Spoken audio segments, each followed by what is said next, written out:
America आणि इस्रायलने Iran विरोधात सुरू केलेल्या युद्धाने तिसऱ्या आठवड्यात प्रवेश केलाय।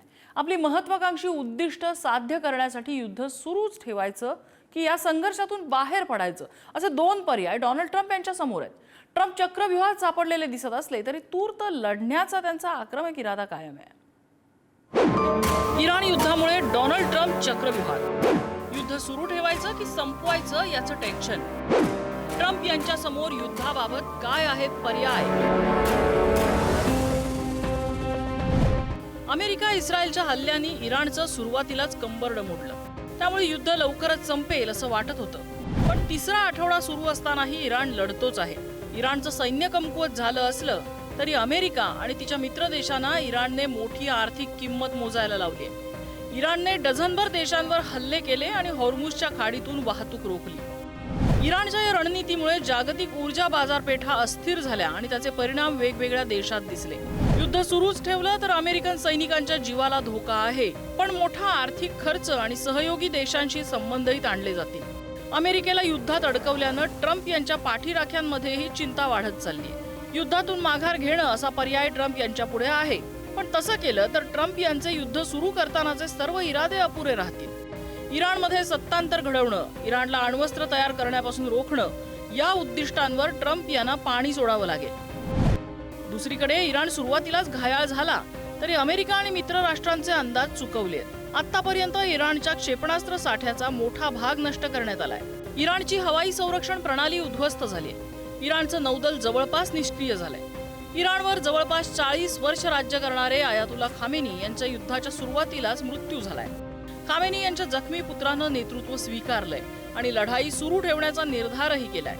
सायबर हल्ले, समुद्रात स्फोटकं पेरणे आणि क्षेपणास्त्र हल्ले अशा युद्धतंत्रांचा वापर सुरू ठेवण्याची शपथ त्यांनी घेतलेली आहे। इस्लामिक रेव्होल्युशनरी गार्ड्स कोर आणि सरकार समर्थक मिलिशिया अजूनही सक्रिय आहेत। इराणने इराकमधील अमेरिकेच्या दूतावासावर पाठोपाठ 2दा हल्ले केले। इराणने निकराने प्रतिकार केल्यानं अमेरिका आणि इस्रायलचा अंदाज चुकलाय। ट्रम्प यांनी माघार घ्यायचं ठरवलं तर इराणमध्ये अणुबॉम्ब तयार करण्या इतक्या दर्जाचं युरेनियम कायम राहणार आहे। त्या साठ्यापासून इराण 10 किंवा त्याहून अधिक अण्वस्त्र तयार करू शकतो अशी भीती आहे। हा साठा ताब्यात घ्यायचा असेल तर जमिनीवर कारवाई करावी लागेल असं अमेरिकेचे परराष्ट्र मंत्री मार्को रुबियो यांनी म्हटलं होतं। इराणच्या भूमिगत बोगद्यांमध्ये ठेवलेल्या या सामग्रीवर ताबा मिळवणं अत्यंत धोकादायक आहे। युद्धासाठी अमेरिकेने मध्य पूर्वेत हजारो सैनिक तैनात केलेले आहेत। इराणने हॉर्मुझच्या सामुद्रधुनीतून जाणारा जलमार्ग रोखल्यानंतर तो सुरू करण्याचा अमेरिकेचा प्रयत्न आहे। जहाजांनी धैर्य दाखवून जा असं आवाहन त्यांनीही केलं, पण अशी जोखीम पत्करायला कोणीही तयार नाही।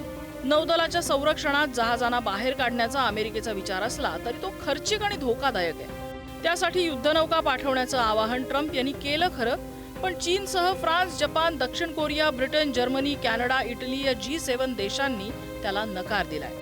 त्यामुळे हॉर्मुझ सामुद्रधुनीतून जलमार्ग सुरू करणं वाटतं तितकं सोपं नसल्याची जाणीव सगळ्यांनाच झाली आहे। ट्रम्प आता काय करतील याबाबत वेगवेगळ्या अटकळी बांधल्या जात आहेत। इराणचं महत्त्वाचं खार्ग बेट ताब्यात घ्यावं लागेल।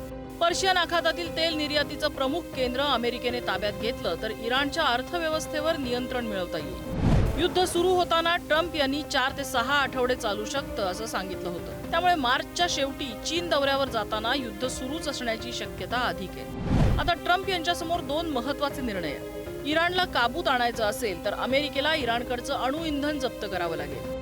इराणकडे सुमारे 970 पाउंड्स इतकं अणुबॉम्ब तयार करण्याच्या क्षमतेचं 60% समृद्ध असलेलं युरेनियम आहे। इस्फहान मधल्या खोल भूमिगत बोगद्यांमध्ये ठेवलेलं युरेनियम मिळवणं वाटतं तितकी सोपी गोष्ट नाही। याबाबत अजून कोणताही निर्णय घेतलेला नाही असं ट्रम्प यांनी म्हटलंय। ट्रम्प कधी युद्ध जिंकल्यात जमा आहे असं म्हणतात तर कधी मोठं युद्ध बाकी आहे असं म्हणतात। पण युद्ध जसजसं वाढत जाईल त्याची झळ अमेरिकेलाही बसणार आहे। इंधन टंचाईमुळे जगभरात त्याचे परिणाम आणखी तीव्र होत जातील। त्यामुळे डोनाल्ड ट्रम्प या युद्धात पुढे काय करतात याकडे जगाचं लक्ष लागलंय। अनिल टाकळकर यांच्यासह ब्युरो रिपोर्ट, पुढारी न्यूज।